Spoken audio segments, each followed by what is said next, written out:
নমস্কার বন্ধুরা, আজকে বানিয়ে ফেলছি রুই মাছের কারি। তার জন্য আমরা রুই মাছটাকে ভালো করে ক্লিন করে অ্যাড করে নিচ্ছি হলুদ গুঁড়ো, লঙ্কা গুঁড়ো আর সল্ট। তারপর রুই মাছগুলোকে আমি কড়া করে ভেজে নিচ্ছি। স্লাইস করে নিচ্ছি কিছু পেঁয়াজ, লঙ্কা আর টমেটো।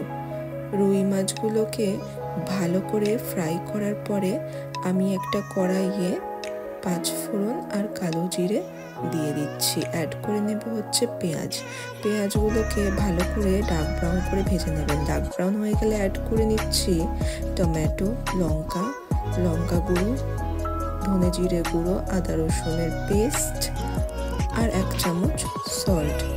এবারে তেলগুলো মশলা থেকে হালকা করে উঠে আসলে অ্যাড করে নিচ্ছি 2 কাপ মতন গরম জল।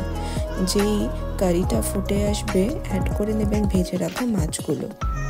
চাপা দিয়ে 15 মিনিট কুক করার পরে অ্যাড করে নিচ্ছি ধনে পাতা,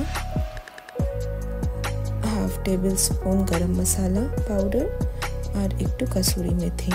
এবারে চাপা দিয়ে কুক করুন আরও 20 মিনিট মতন। ব্যাস, তাহলেই রেডি আমাদের রুই মাছের ঝাল। Thank you.